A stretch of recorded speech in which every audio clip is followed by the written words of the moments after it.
Hello everyone, hope you all are doing well.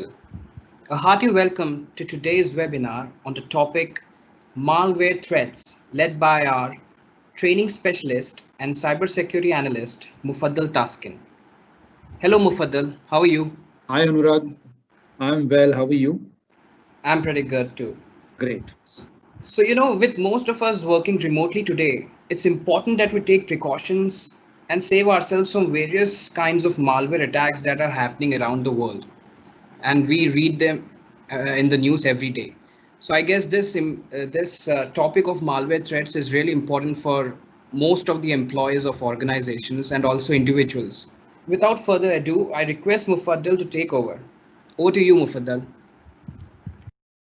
Uh, Thank you, Anurag. Thank you for the introduction and also for highlighting the need for malware threats. So let me just share my slides and share my screen first.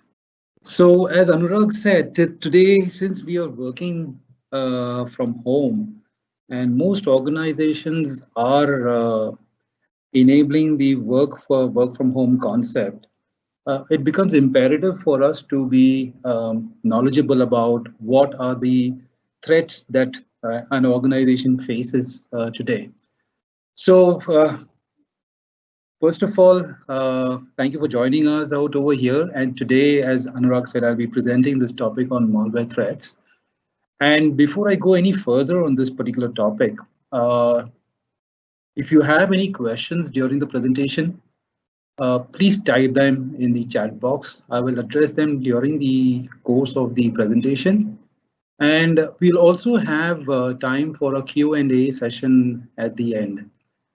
So the reason why I chose to talk on this subject today is because of the current scenario, and the restrictions that have been imposed on us due to this COVID or the coronavirus pandemic. We have now started working from home, and as I said, today this work from home poses a few security challenges to the organizations that we work in, because now with work from home concept, we are not just working within the four walls of our offices, but we are remotely accessing and consuming our corporate resources. So, which means that today the attackers have a much wider attack surface to breach an organization's networks. Nowadays, when an organization networks or systems are breached, malwares prove to be one of the most potent and prominent attack vector. And that is why we who are working from home need to be aware of this threat. So with the almost 2.5 decades of work experience in the telecom and the ISP domain and the security domain, um, I've handled a lot of business functions, right from the business development aspect of it to the technology solutions. So I believe that with this exposure to the business and the technology front, uh, I am privileged, I would say, to have a proper perspective of business needs and security controls. The reason why I say this again is because business growth and security controls often go in tangent directions. When we talk about adding security controls and making stringent security controls, it may hamper business productivity. And if we strive for business growth, it often may happen that we may go lax on our security controls. So it is imperative to strike that right balance to have a secured business growth. Having said that, let's talk about malware threats and what are the scenarios that we face today. Recently, in April 2020, Cognizant, which is one of the leading IT services organizations in the world, was hit by the Maze ransomware. What this ransomware attack did was it impacted Cognizant's work from home enablement. Also, it impacted a lot of their key clients. Now, the kind of impact they had in terms of the revenues was that the entire Q2 results of Cognizant was impacted adversely because they had to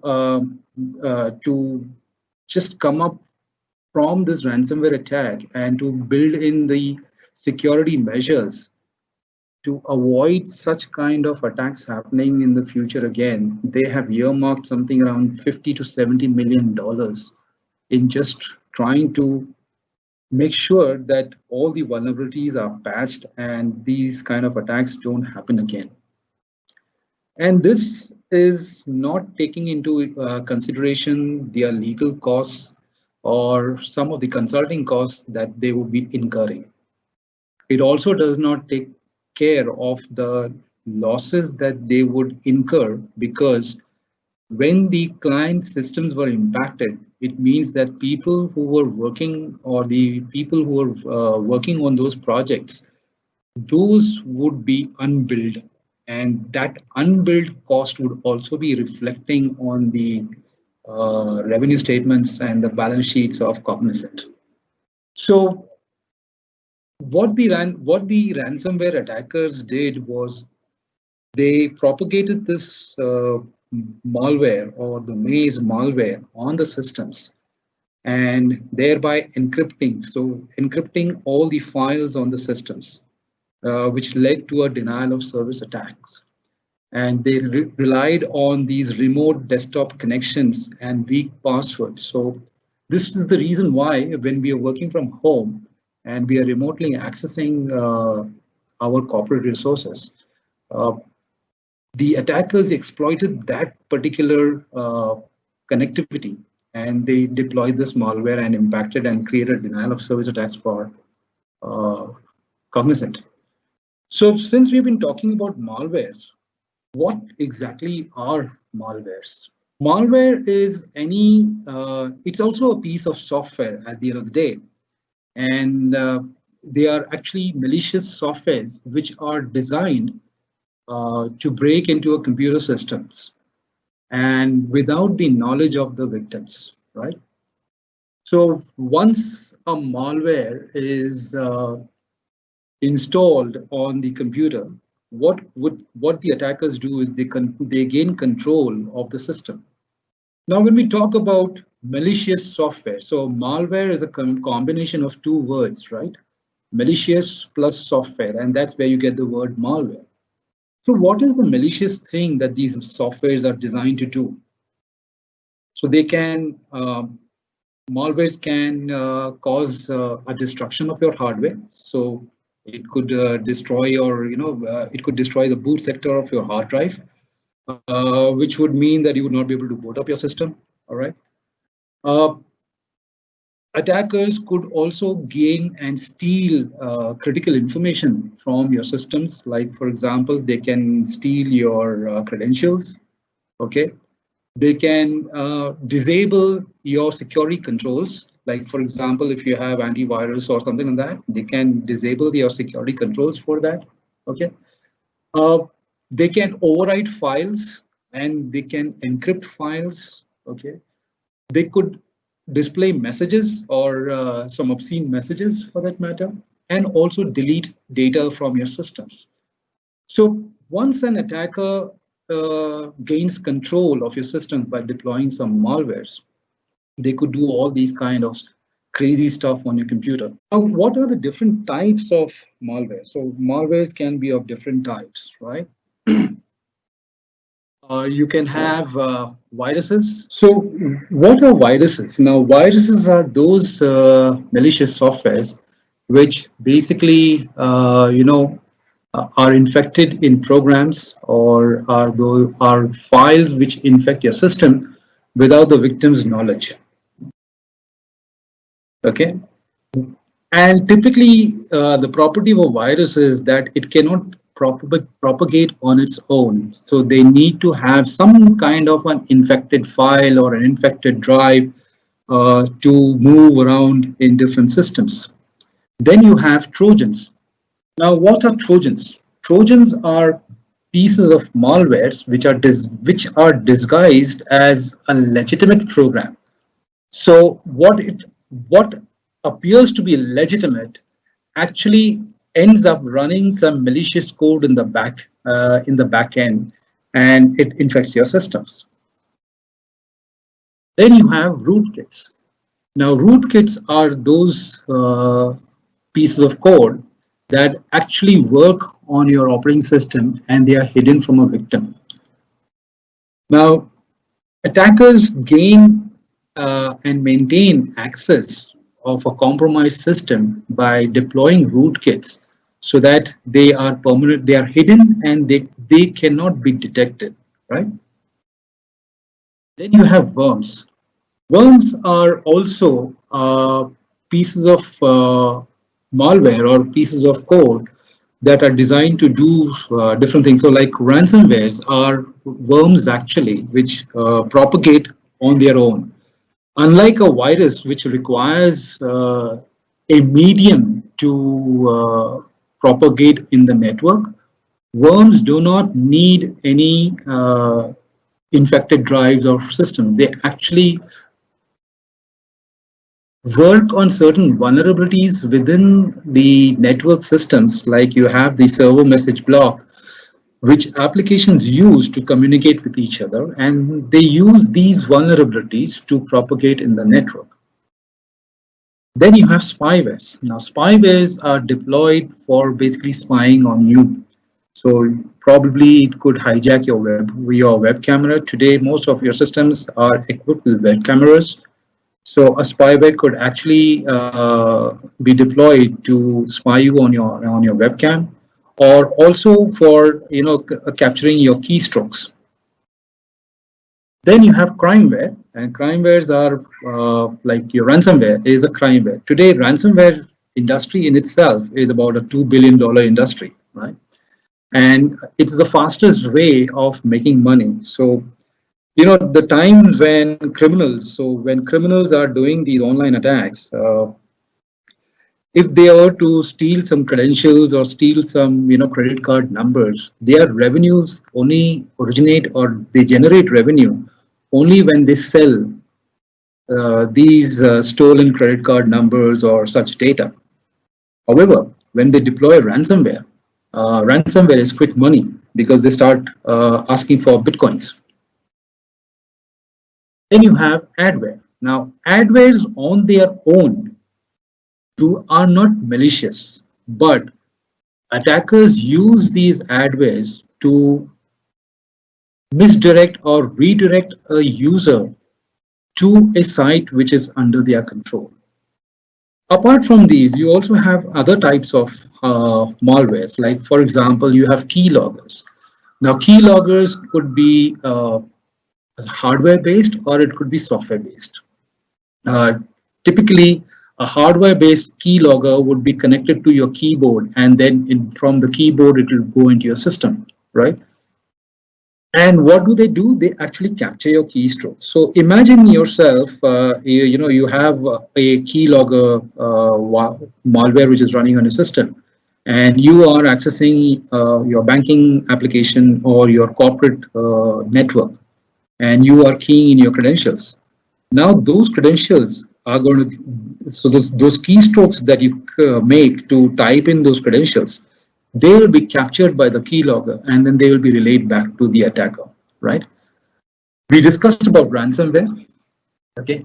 Now, according to industry reports, okay, ransomware attacks are on the increase. It is estimated that by the year 2021, this ransomware industry is supposed to be a $2 billion industry. And the average initial ransom demand that the attackers make is about $377,000. That is what they demand. Now, these ransomware operators, to make sure that they get the money, what do? So there are multiple things that they do.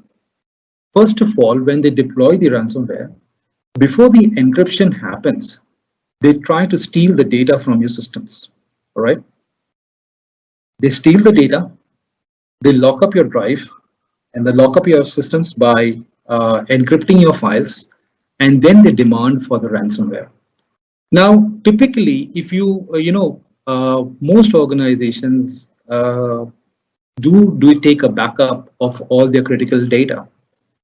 However, so if you get impacted by a ransomware and if you have the backup, you don't need to pay the ransomware, right? You don't need to pay the ransom. You could just delete or you reinstall your operating system, reinstall or restore the backup that you had, and you are good to go. So what these ransomware operators do is they first steal your data, then they encrypt your data, and then they demand your money. And they threaten you that in case you don't pay the ransomware, they will leak the particular data on a public forum. So in a way, they are blackmailing you to make sure that you pay up the ransom. Then you also have logic bombs. Now, what are logic bombs? Logic bombs are those pieces of code that end up doing malicious acts based on a trigger. Now, this trigger could be an event. Okay, so the logic bomb remains non-functioning and it implements the malicious code to harm the computer only when a particular condition is met. Let's say, for example, there is an operation on the system. So once that particular operation is initiated, the logic bomb will fire and it will start doing the malicious things. Then you have botnets or bots. Now, bots are basically short form for robots, and botnets are robot networks. Now, we have, we've all heard about bitcoins and cryptocurrencies. Now, to build to generate these cryptocurrencies, you really need a lot of system resources. Now, these botnets, basically what the attackers do is they create a complete bot of all systems on a particular network. And then they use these botnets, which are the compromised systems, to launch either a denial of service attack or probably mining of cryptocurrencies. Okay. Then we have downloaders. Now, downloaders and droppers are those malwares which basically, either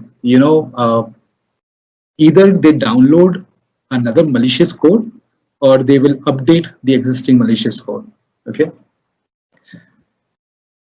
Now, when we talk about malwares, there is also a talk about what advanced persistent threats, or they are also called APTs. So what are these advanced persistent threats? The very fact that they are advanced. So if you look at advanced persistent threats, nowadays malwares have become so technologically advanced. Now, when I say technologically advanced, means we are mostly aware of malwares, and we have antivirus softwares which are running on our systems, and even the malware developers, they know about it, right?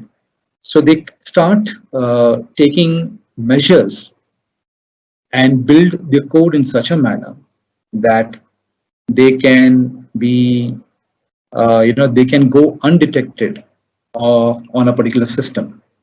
So what kind of advancement they do? They use obfuscation, they encrypt the particular code, they pack their malicious code so that they get undetected, they go undetected by the AVs and by any the other security mechanisms in the system. Okay.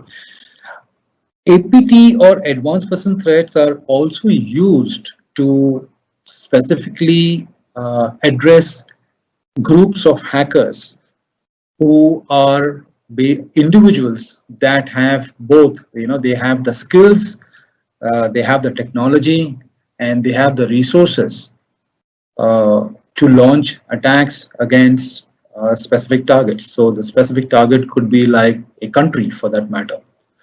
And you have different types of attackers, right? You have criminals who are doing these activity for monetary gain. Then you have nation state sponsored attackers. Now, nation state sponsored attackers are those groups of hackers that are actually backed by a particular state or by a country. So these nation state actors, they are not short on resources, they are not short on technical skills, and they generally target a country's infrastructure, or they could target a particular sector in the industry. So today, if you look at an APT group, anybody, any organization could be a target for these particular groups. Okay. Now, understanding these groups and their behaviors and the way they conduct attacks and the sectors that they target is very critical for an organization to have a proper understanding of their threat landscape. Now, typically, in the medical industry, we have the coronavirus, and people and organizations and pharma companies are working, to uh, find a vaccine for a cure against coronavirus. So, you can have in the medical field, you will have medical teams who are working on getting some kind of a cure for the microbes and the bacteria, right? Now, similarly, in the infosec arena, new breeds of malware continue to emerge, right? Again, if I was to quote certain industry resources, then the research studies state that something around 1,200 new malwares are created every hour. So that is the kind of threat that we face out over here. And the conventional, just using the antivirus software to detect malwares may not be the only thing. So you need to do a lot of behavior analysis also. Okay. So all these new, these groups of hackers who are sponsored by the state, or who are these groups which are not restricted by resources, they are termed as APTs. At the same time, these pieces of malware which are created to, in a way where they are so technologically advanced, these are also referred to as APTs. Now, all these new, so why do we call these APTs? So modern malwares use techniques such as encrypted communication channels. Now, malwares always need to communicate. So what they, in case they are stealing some information or stealing credentials, they need to relay it back to the server, which is under the control of the attackers, right? Now they need a communication channel. So these communication happens over these encrypted communication channels. Now we as a user, when we are connecting to our corporate resources, or we are accessing any kind of a banking site, we use encrypted tunnels so that our credentials go in an encrypted manner. So that if anybody was trying to sniff that particular traffic, they are not able to, understand, or they are not able to read what is traveling on the network. Malwares also use these encrypted channels for communication. Why? Because typically in an organization, you will nowadays, all these organizations, they are quite security conscious, and and an organization always, if you see. I've seen in my career that an organization spends roughly about 2% of their revenue on IT and security, right? So you will have all the latest equipments in your network to protect your perimeter. Like, for example, you will be having your firewalls, you will have your intrusion detection systems, you will have your intrusion prevention systems, which do behavior analysis. You will have your AVs, which will do signature-based detection. So you will have your DLPs, your your information rights management solutions to protect your data. You will also have encrypted channels so that when the communication happens between one system to the next or from your client to your host, it goes in an encrypted channel so that your data is secure. Now, when malwares communicate on these encrypted channels, they do so. Why? Because they go under the radar of all these devices which are tuned to monitor the traffic which is going outside the network.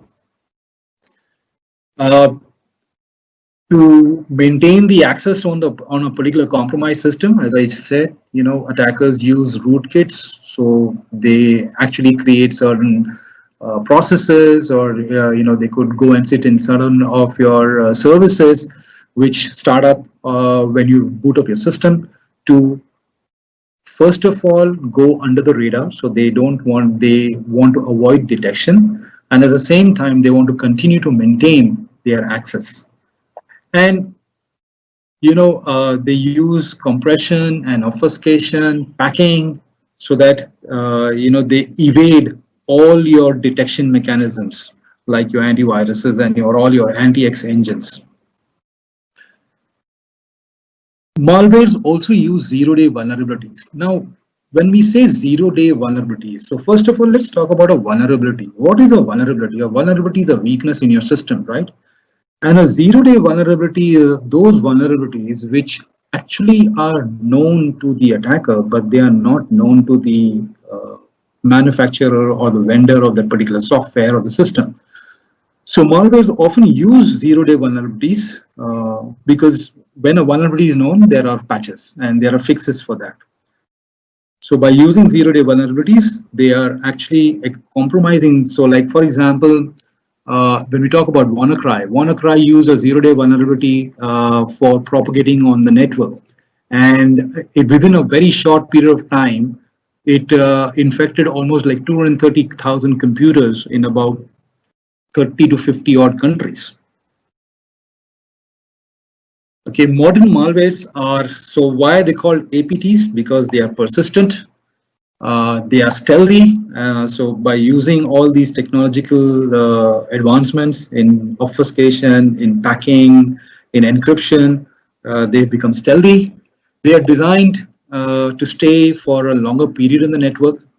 Now, again, research states that an organization takes roughly about 183 days to detect a breach on an average. Okay, there have been instances of breaches which have gone undetected for a period of a year to 2 years. Okay, there was a breach in Equifax in 2017, and the attackers were there in that particular network for more than 6 months. Okay, so these are the qualities of these malwares, and that is the reason why they are so advanced and they are called as APTs. Malwares are also programmed in such a manner that they clean itself by deleting, they replicate themselves, and then they delete the original files and they delete the logs also. So again, to maintain their stealthiness and to stay hidden in the network, they do a lot of all these things, right? They clean themselves, they delete the logs. So any particular activity which could lead back to the detection of these malwares, they have been taken care of.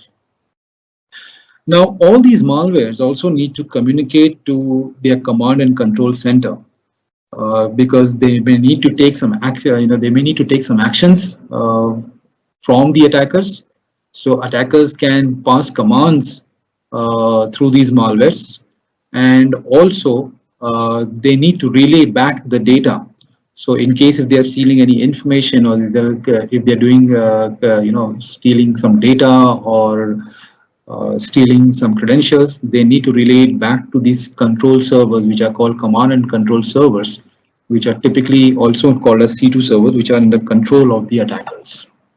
And to avoid detection again, now If you look at your internet activity, when you are accessing any resources, your query, or you make a request to a particular server. So your requests are of very small bytes of information, but the response that you get from the server is huge. So probably if you're downloading a file from a web server, your request will be of a very small data, but the file size could be 1 MB. So typically in your network environment, your outgoing traffic is always lower than your incoming traffic. Now, network intrusion detection devices like your IDS and IPS, they also monitor this incoming and outgoing traffic. Now, if there is an anomaly, so if there is, if the outgoing traffic is more than or as much as compared to your incoming traffic, so that is an anomaly in a network behavior, right? Because generally outgoing traffic is supposed to be much lower than your incoming traffic. And by if the data is going in big bursts into outside your network, your IDS and IPS will pick up that anomaly behavior and raise an alert.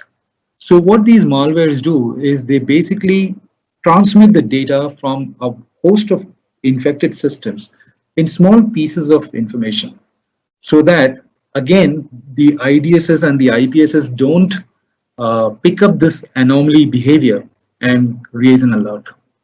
Okay, and they use encryption.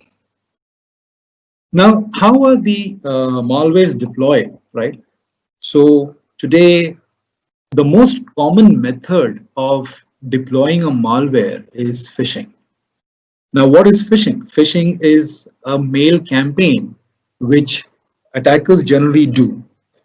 All right, you might have seen the Nigerian scam where you have somebody claiming that there are some billions of dollars which have been stashed in some country, and if you reply back to them, they would use your bank account to siphon, to bring that money back, and they would give you a small percentage. Now, these are phishing campaigns, right? People have lost money because of that. Attackers also use phishing, a very targeted phishing campaign. So if let's say, for example, if one of the hacking group is targeting an organization, so what they would do is they would try to enumerate the people who are working in the organization, and also try to gather the email addresses of these particular employees, and then they have a very targeted phishing attack. Now, we all know this is a type of a social engineering attack, right? Where you are actually playing with the human psyche. Now, if any one particular employee or any one particular member of the organization clicks on one of these, phishing email, and generally phishing emails would be having some kind of an attachment. There will be a malicious code embedded in that particular document, and when you start or when you access that particular link or that particular or open that particular document, the malicious code gets activated on your system, and once the initial compromise is done by the attacker, then what they can do, they can disable your security protocols. Okay, they could change the security settings on your system. They could also steal passwords and other sensitive data, right, which should be there on your system. So if you look at these attacks, so when your cyber attacks within this, when the hacking groups they attack these organizations, they have a very clear objective. Their clear objective is that they want to be stay in the net. They want to stay in the network. They want to access the. Their objectives could be different. So their objectives could be for stealing data, or to bring the systems down, or to destroy some infrastructure related issues. So this is the reason why they are called advanced persistent threat, they are advanced because they are technologically very superior. They are persistent because when they target you, uh, they will come after you, and it's just a matter of time before they are able to breach your systems, right? And it is a threat. Now, related to this particular APT, one of the most advanced pieces of malware which was developed was Stuxnet. Now, just to give you a brief of Stuxnet, Stuxnet malware is roughly about 10 plus years, about 11 years old in the market. Okay, so Stuxnet has been in the market since 2009. All right, and even today, it is known as one of the most advanced pieces of software or malware ever created. Right now, Stuxnet was the malware which was behind disabling the Iran's nuclear strategy. All right, and the way it infected the systems was through the USB, and it was so advanced. And the reason why it was advanced is because it was using 4 zero-day vulnerabilities. Now, for a malware to use 1 0-day vulnerability is pretty common, but in this case, there were 4 0-day vulnerabilities which were used. Secondly, when the malware propagated, the Iran's nuclear facility was an air-gapped network. So, this malware was introduced on the network through a infected USB drive. Okay, and when this malware spread, it spread into all those Windows-based systems, and also it was looking for the Siemens Step 7 software and a programmable logical controller. So they were looking for PLCs. Now, whenever it detected, so it propagated to those systems which were obviously Windows based, and they had the Siemens PLC. So when this criteria matched, they would infect those particular systems, and then they would be dormant, and it would analyze the behavior. Now, Iran's nuclear plant was, one of the largest gas-based centrifuges plant in the world for nuclear uranium enrichment. And what this malware did was so these centrifuges have to run at an optimal rotation for uranium enrichment.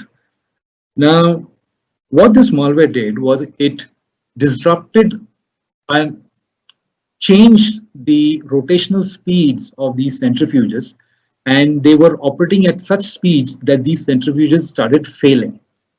As a result of which, the entire the uranium enrichment plant was destroyed. Their nuclear plan was, their program was destroyed, and people who are supposed to be behind this particular attack is touted to be Israel in conjunction with the US CIA, right?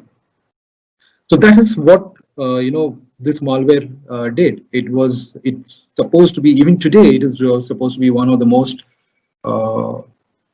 advanced pieces of software ever written. Now, what are the motivations of these APT groups? So, these APT groups, which probably are sponsored by the state. So it's used for espionage. Okay, they use it for trade certificates, for gathering information. They can be used for intellectual property theft, partnership agreements, manufacturing, business plans.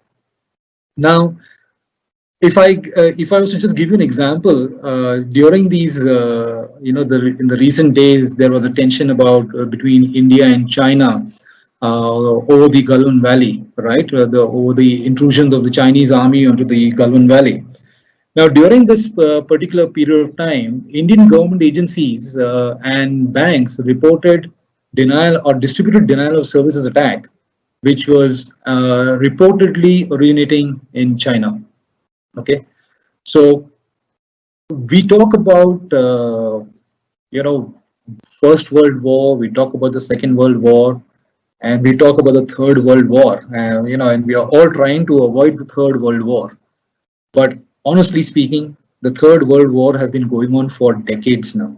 And that is the cyber warfare, where each country is using their state-sponsored hacking groups and using using the cyberspace to steal information. There have been cases where, reportedly, like North Korean state-sponsored hackers have hacked into Sony Pictures. I mean, over a particular, there was a movie which was supposed to be uh, a humoristic uptake on an into a journalist interviewing the North Korean president, and they didn't want this movie to be released. So these state-sponsored actors actually hacked Sony Pictures.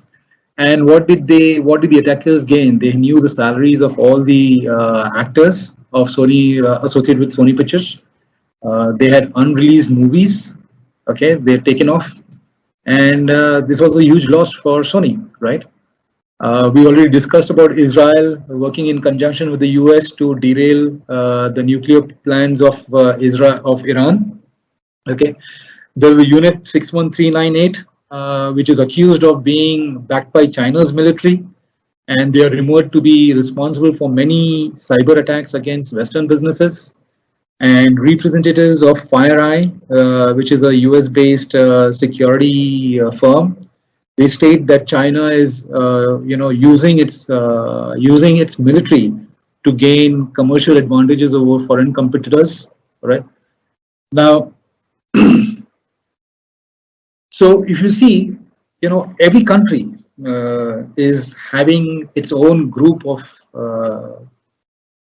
cyber professionals or cybersecurity guys who are doing all these activities towards espionage or towards gaining some information. There was an incident sometime in April 2020 where a Vietnamese hacking group was trying to break into China's Wuhan labs to get some information about what they were doing to contain the spread of COVID. Okay, and so all these are actions and motivations of these APT groups. And in terms of target, every single sector. So whether it be the pharmaceutical sector, and mostly if you look at it, APTs will target the core business sectors of a country. So it could be the financial sector, or it could be the health sector, or it could be the energy sector, or it could be the government departments in itself. So all types and sizes of organizations could be targets of these APT groups. Uh, Mostly, nowadays anyone. So, in terms of organizations, anyone today which has something of value could interest a hacking group, okay, and they can be a target.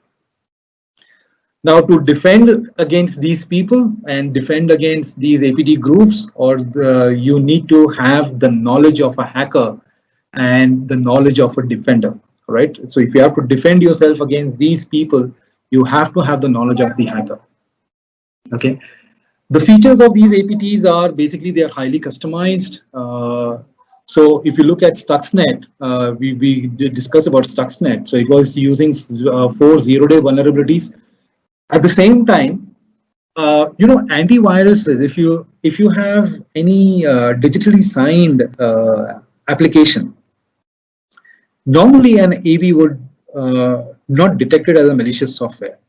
So what Stuxnet did was it actually was a piece of code which was digitally signed by two stolen certificates from J Micron and Realtek.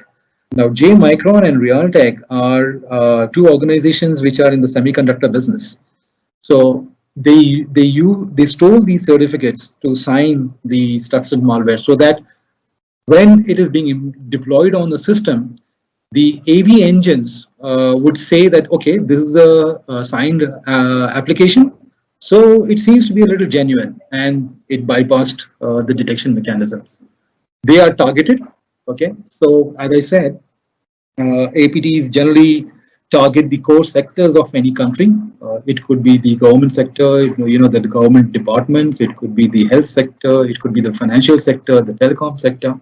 Okay, they are stealthy. They are highly coordinated, multi-processed or multi-step process. So when you talk about multi-step process, it means it's not just an immediate infection. You could be using downloaders and droppers, as we talked about. So you could have a malicious document, which could be having a piece of code which is running a PowerShell script, and this PowerShell script would just take you to it would connect to certain URLs or IP addresses, uh, which in turn it would direct you to go to that, you are not aware of it. The script is running in the backend and making the network connections, and then that particular server would download the malware onto your system, and they could then upgrade themselves, update themselves. So this is a multi-step process when we talk about where in APTs.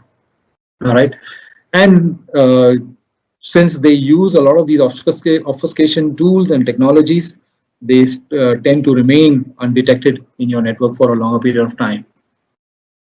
Okay. Now, what do these, now when it comes down to detection, all right, so how would you detect whether there is kind of a malware or some malicious activities happening on your system? Now, all these APTs and these malwares, they need certain things which they have to do, right? So for taking the commands from the attacker, uh, uh, they have to communicate to their command and control servers or the C2 servers. Even when they are communicating, or when the data is being stolen and it's being relayed to the attacker, they have to communicate with the command and control servers. So you can detect this particular activity just happening out over there. Okay, they have the ability to, they have the ability to control and the configuration of systems.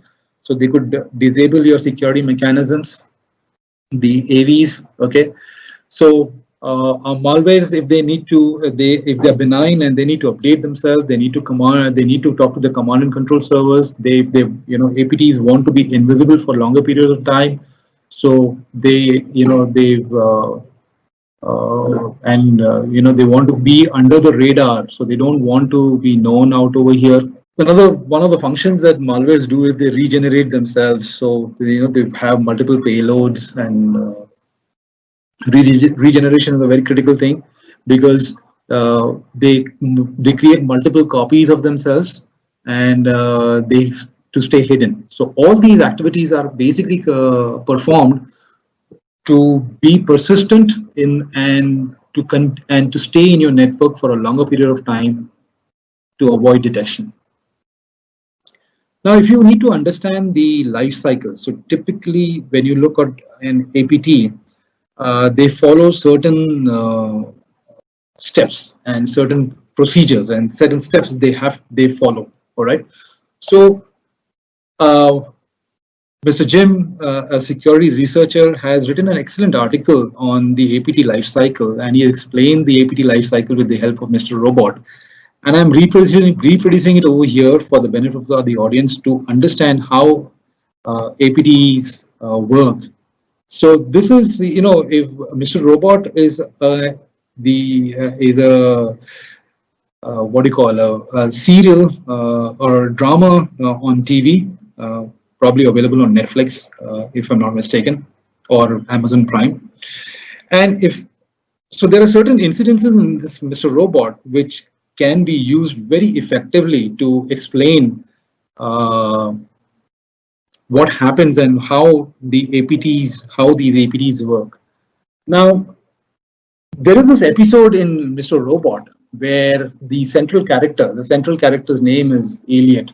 Okay, and Elliot has a friend who's called Shyla. Okay, now Elliot in this particular episode, he provides the police some critical information about a drug syndicate. Okay, as a result of which the police are able to break and bust the drug syndicate, including the boss. Okay, so what do they do? Incidentally, the boss's brother escapes from the police, so he does not get captured or he does not get arrested.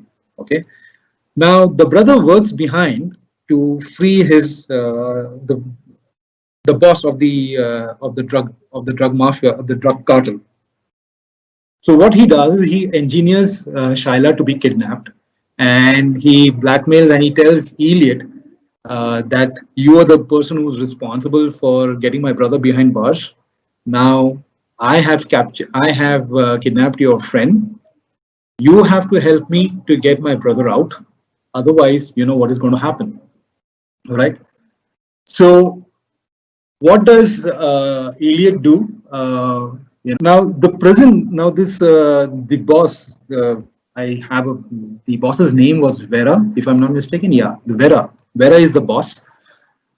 Vera is kept behind a prison in a prison facility, which is completely controlled by systems and through these through these PLCs. Okay, and these PLCs would regulate the electricity flow, the lights within the prison facility, as well as the opening and closing of the gates. Right now, there were certain vulnerabilities in this particular technology. Okay, so what Elliot did was he created some kind of a payload for these for the prison facility, and he pushed it on a USB. And with the help of his friend Charlene, Charlene goes about dropping these USB drives in the parking lot of the police, where all the police cars are parked, right? So with the intent that probably one of the police would be enticed to pick up this infected USB and push it into a system which would give access to Elliot. Now, one particular police officer does pick it up, and what he does is that he pushes it into his system, and when he pushes into the system, uh, his information gets relayed back to Elliot, but at the same time there is a pop-up on his window on his desktop which warns him that there is something which is malicious which is happening on his system. So what he does, he pulls out his system completely. The officer panics and he pulls out his system and he yanks the power out. As a result, what happens is that the connection with Elliot is broken. Okay, so the first attempt which Elliot tried to make was defeated, right? So what does Elliot do? Now, Elliot says that, yes, I have to save my friend, so I have to get this guy out. So what he does is that now I need to go and do a recon of the prison facility. So he takes his mobile phone and he puts his mobile phone in a scanning mode. And as it goes with the prison facility, he had to put this particular mobile phone in a locker, and he goes and meets Vera in the prison cell. And he also wants to survey what the prison facility is all about. Okay, so he sees that this particular prison facility has got a wireless network. Okay, which is protected with a WPA2 wireless protection access version 2, and he could he could crack the WPA2 password, but it would take some time. So he is not he feels that there is not enough time for breaking the wireless network. So what he does is he as he's moving out, he sees the police vehicle. Now, most of these police vehicles, they have for the surveillance, they have the video cameras, and then they have the systems which are running in the car, and they are all Bluetooth enabled. So they have a keyboard which is a Bluetooth enabled keyboard. Now, what Elliot does is that he creates a payload for this particular system, and he again uses Charlene with another form of social engineering technique, where he gets Charlene to make the cops busy, and as as the cops are busy with Charlene, what Elliot does is that he pushes he exploits the vulnerability of the Bluetooth keyboard, and he injects his malicious code into the system. Okay. Now, once the payload is injected onto the system, okay, all Elliot has to do is he has to just wait for the code to kick in, and once the payload is executed, uh, it is game over, right? Because the malware was programmed to shut off all the lights, and when the lights were shut off, these prison gates opened up automatically, as a result of which the crime lord or the drug lord, along with the other prison mates, they escaped. Okay. Now, if you look at it, there is a particular one. If you look at the APT life cycle kill chain, uh, you will see that attackers generally keep the end in mind at the beginning. So what is their objective? What is their objective? If they whether so in this case, Elliot's objective was to make sure that the lights turned off and the gates opened up. So with that object in mind, he started working on the entire system, right? Now, let us see how the kill chain works out over here. Okay, so the first phase in whenever a hacking group, or if you look at the phases of hacking, the first phase is the recon phase. Now, in the cybersecurity space, most of these terms originate from the military world, right?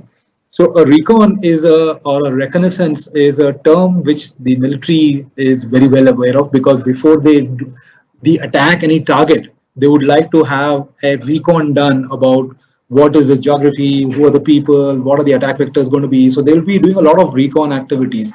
So even in the cyberspace, you do a lot of recon. So the first phase of any kind of an attack is for information gathering. Now, Elliot had to first of all gather information about the systems that were running in the uh, prison facility, all right, because he had to develop his payload. He had to develop his malicious code. Now, with that ability, he quickly had to understand how the PLCs worked, how the systems worked. So he analyzed that yes, there is a PLC which is controlling the electrical systems. So if the which is controlling not just the electrical systems but also the prison gates.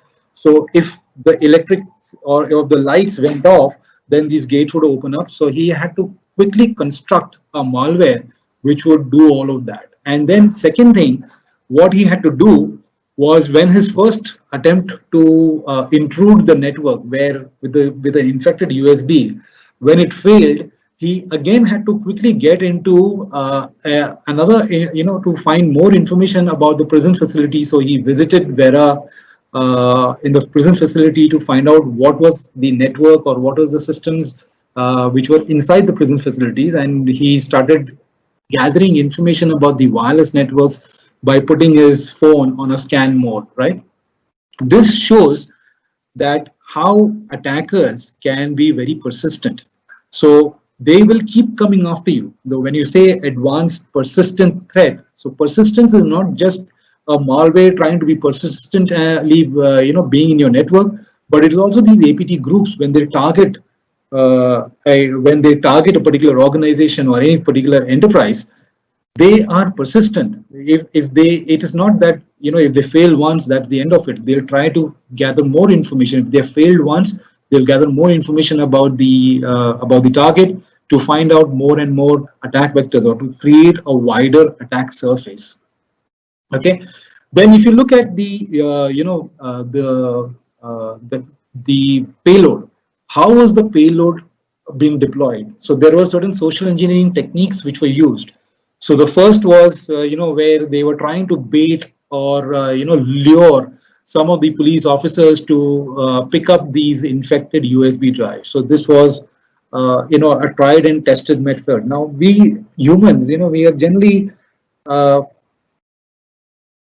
we always like something free, right? So when we see a USB stick lying on the ground, and which is today, most of us would pick it up, and that's exactly what happened out over here in the prison facility. A cop picked up the USB. However, he had certain what do you call, knowledge about his system. So, and he had certain defense mechanisms which were installed in the system, which popped up immediately as soon as he put this infected drive, and he had the presence of mind to yank the power cord out of his system, so without doing any further damage. But after that, what Elliot did was, with the recon, he found out that these mobile vehicles had systems, so systems which are communicated with a Bluetooth keyboard. So although the systems were hardened, there are inherent vulnerabilities in the Bluetooth system, and he injected his payload through this vulnerability, and he tried to gain access privilege, and then he moved across the network. All right, Elliot tried different attack vectors, USB, Wi-Fi network, and ultimately the Bluetooth, before gaining control of the terminal. So from the PC, from the terminal of the mobile, or from the vehicle, he was able to move laterally within the network of the prison facility, and he identified those systems which were controlling the PLCs for the electrical systems, the lights and the gates, and he was able to elevate his privileges and access these systems and move across the network, right? That's what he did. And finally, once he got the payload to execute it, it was the objective that he had in mind, to make sure that the gates opened up and he was able to free Vera from the prison facility. So if you look at it, over the previous slides, we saw how an APT group works. So they will do a recon activity, trying to find out information about your organization, about the technologies that they're being used in your organization, people who are working within the organization. Then they would, because if they are developing any malware, they need to have all this information. And then the thing is deploying. So once after they have done the recon and they have developed the payload, then they have to deploy this particular malicious code. Now, deployment could be either through through phishing, or through the USB, or some of these methods would be used to deploy these malwares. After that, it is the installation and the execution of that particular malware. All right. So that malware needs to execute, and once the execution takes place, it's after that it's just the actions on the objectives, and what could be the objective. Either it could be to steal the information or something like that. Now, having understood how hacking groups operate and what are malwares, now as we as people, and as as responsible people, and the workforce of the organization, what do we need to do to prevent ourselves from getting compromised? Because remember, the hacker only needs to have one compromise access to one compromise system. Like here you saw that Elliot needed just one compromise system, which was the system present in the car, and he used social engineering to distract the cop so that he could execute his payload. So the hackers or the attackers need just one compromise system, and we as the workforce, when we are now, we are working remotely, we are working from our homes, and we are accessing our corporate resources in the corporate networks. What do we do as responsible people to defend ourselves from being compromised? Because if we defend ourselves from being compromised, then we can ensure that our organizations are also that much more robust in terms of the security measures. So what are the kind of defensive controls that we can talk about? First of all, let's talk about protecting your own self, or protecting your system. Now, how do you protect your system? Firstly, make sure that all your operating systems today. Most of us use Windows operating system, and we'll see that there is a Windows update service which is there. A Windows relay releases security updates, security patches, OS updates very regularly. So we need to make sure that we update and patch all our systems, operating system, and not just the operating system, but every application that we use in our environment, right? On our systems, we have to make sure that we do that. We also need to make sure that we regularly back up our data, right? uh, all our critical data needs to be backed up. It could be backed up either on the cloud or your OneDrive, or it could be backed up on your external drives, but make sure that we do a backup. All right. Now, when we are accessing our corporate resources, so we'll be having credentials, not only just our corporate resources, why only our corporate resources, but even we access a lot of other applications like our banking applications, mails for that matter. Make sure that you have a very strong password. Okay. Now, when you say a strong password is a mix of using, uppercase, lowercase, and special characters. Make it more difficult for anybody trying to brute force your account, right? Uh, most all your operating systems, all your Windows-based operating systems, they have the firewall features which are there. Make sure that you enable your firewall settings. All right. Uh, we are also going on the internet, and we probably download a lot of softwares for that matter. Make sure that we restrict our downloads to only those that are useful for our business functions, and avoid any frivolous downloads. Okay, especially screensavers and so malwares get written into screensavers, DLL files. So make sure that we are not downloading any of these screensavers or something like that. Okay. Uh, use of a pop-up blocker. Okay, is very mandatory, especially when you're browsing on the net. Okay.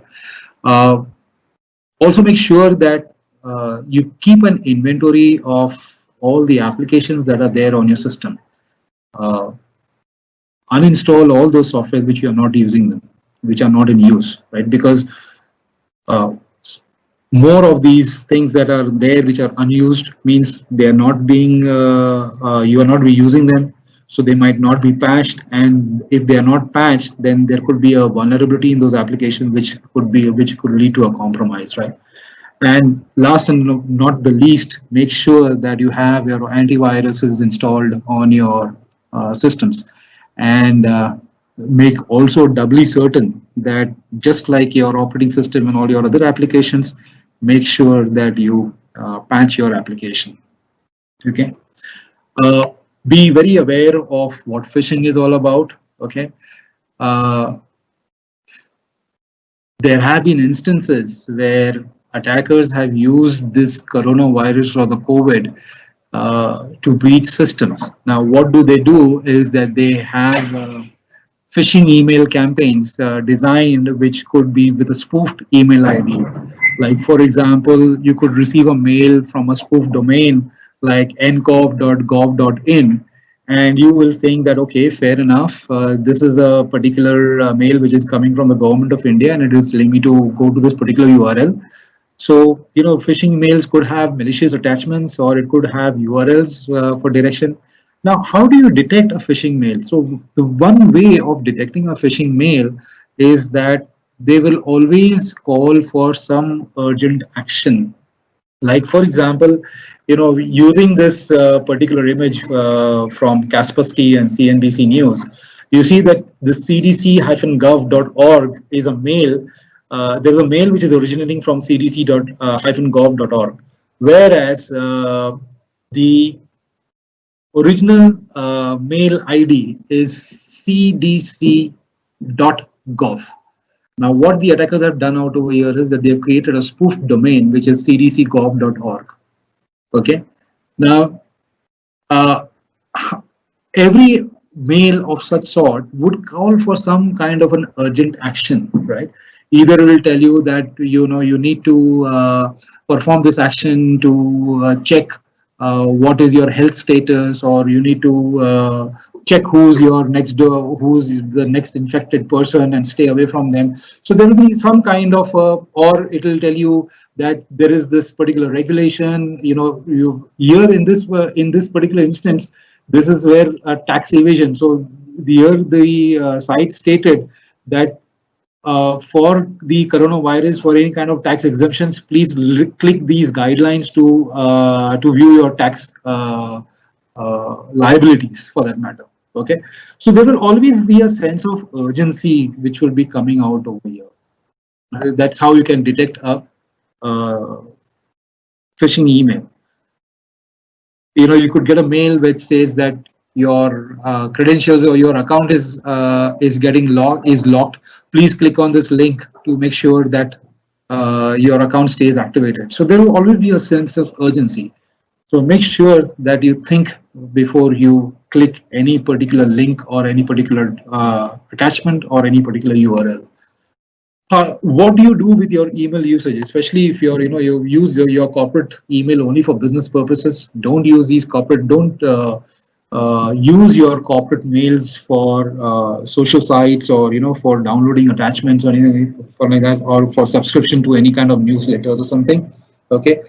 Transmit when you are transmitting confidential information, to make sure that you are using secure methods and secure channels. Okay. Anytime you see a mail which is coming from people whom you don't know, or claiming something which you are not aware of, please refer these mails to your security team. Please be very careful of these suspicious or these emails.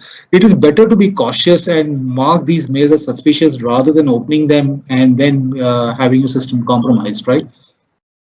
Okay.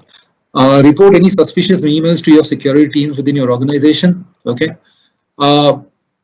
Make sure that you have different passwords for different functions. So, like for example, if you have your your mail passwords should be different from your corporate access passwords. Don't keep one password for all, because if one particular account is compromised, then all your other accounts get compromised at the same time, right? Check your forgot password question and your backup email ID, which is linked to your primary ID. Okay.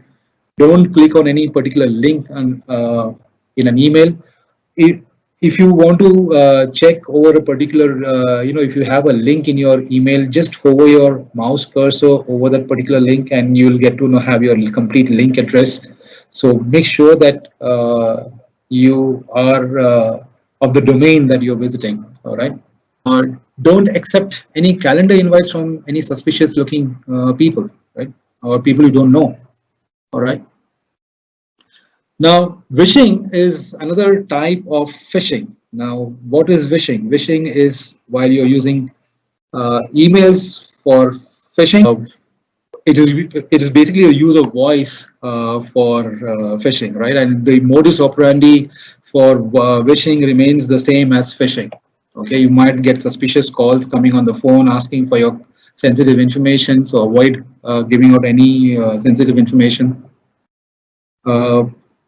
Phishing is another form where you can get messages which are asking you for free gifts, or again, your account is getting locked. Click on this particular link. So be careful of smishing also. Okay. And again, just like vishing or phishing, even smishing talks about some form of an immediate action. Now, when you talk about internet usage, make sure that you only download applications from registered sites and from the sites or the applications or the owner's site, right? Don't give out your personal information. Be careful about the information that you share online. Don't share any corporate information on social media sites. Okay. Avoid installing and downloading screensavers from internet sources. Okay. Don't post any proprietary information of your organization onto social media sites. Maintain social media security. Check your passwords. Check your privacy settings. All these social media sites have got privacy settings, so make sure that you are visiting those privacy settings and setting it according to your needs. Okay. Maintain mobile devices. Maybe accessing a lot of corporate resources on our mobiles itself. So don't use any rooted phones. Download applications only from Play Store and iTunes. Okay. Do not share your PIN code to unlock your phone with anybody. Okay. And make sure that you keep your firmware updated. Be extremely paranoid about what you post. All right. And that brings me to the end of my session today. I hope it's been informative. And let me open up the forum for a question and answer. Any questions? I'm ready to take any questions now. Okay, so there is a particular question which has come in. How can we be as a defender? What are the technologies we can use? So you have, as I discussed during the presentation, that you have antiviruses which detect the presence of a malware on your system. Okay. And you have your IDSs and your IPSs, which basically check your network behavior. So whenever these malwares are communicating with their C2 servers and all the stuff, so what you would ideally check is like the kind of activities or the spike in your network traffic. You can have check your Windows registries because malwares will, when they are written on your application on your system, they will be making some changes in your registry for persistence. So you can use all these tools for monitoring and trying to detect the activities of a malware. Now, how do attackers steal data from IDS, IPS? Is encryption a way for that? Yeah, so typically, IDS, IPSs don't monitor encrypted traffic. That is the reason why malwares use encryption for exfiltrating the data.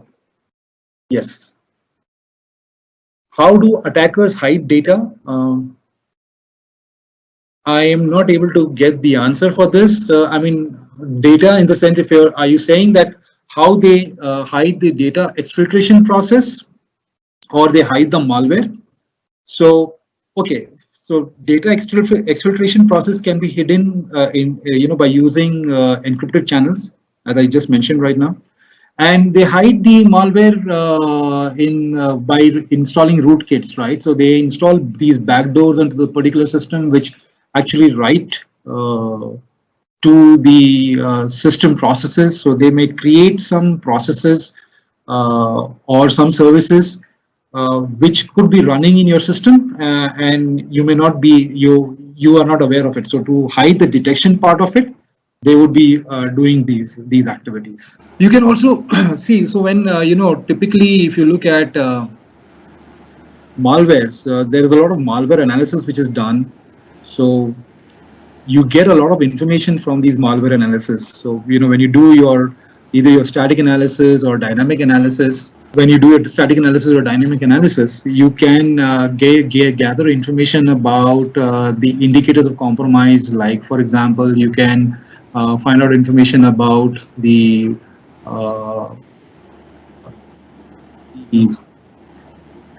URLs that the particular malware is redirecting you to, or you can also find out information about the command and control server, the C2 servers, the IP addresses of all these. So all these particular suspicious domains or IP addresses or URLs can be found out from doing a malware analysis, and this information can work for you as a defender. Okay, so what is a local call versus a remote procedure call? So a local call is basically a call which is made to the system which resides in the same memory address space, whereas a remote procedure call may not reside in the same memory space. It may be called on remotely. Okay. How actually we can find the malicious code in our original code as a defender? Do we need to know all the languages? Well, if you are talking about how we can find, you need to know all the languages. For doing analysis of malwares, you do need to have certain information and certain skills on machine language and the assembly language. You have debuggers, so there are tools which are available. which allow you to disassemble the code of the particular malware, and you can analyze the calls and what they are making. You can analyze what are the DLLs, what they're calling. You can find out all of that other information from by running these tools. So yeah, there are these tools which help you do that. Actually, I think I've just answered this question. How actually we can find the malicious code in our original code?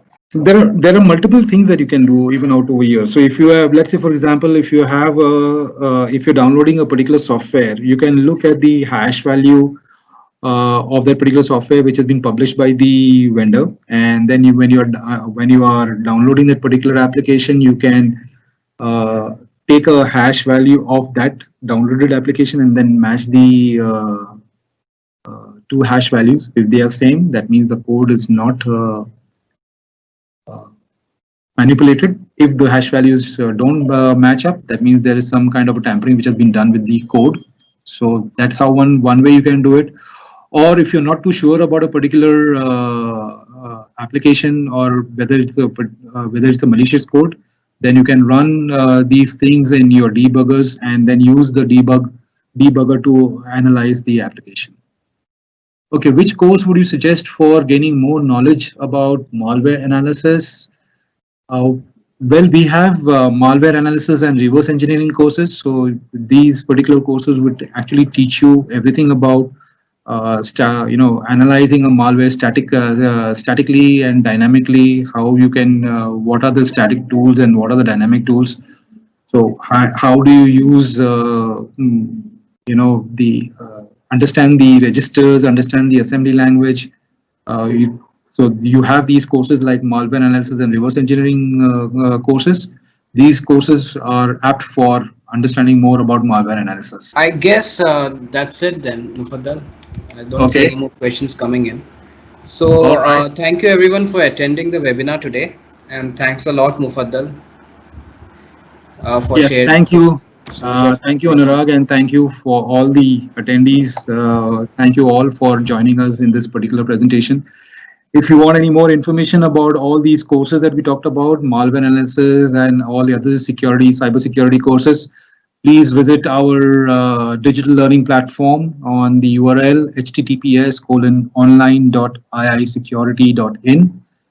You will be having all our courses out over there. You can also visit our website www.iisecurity.in.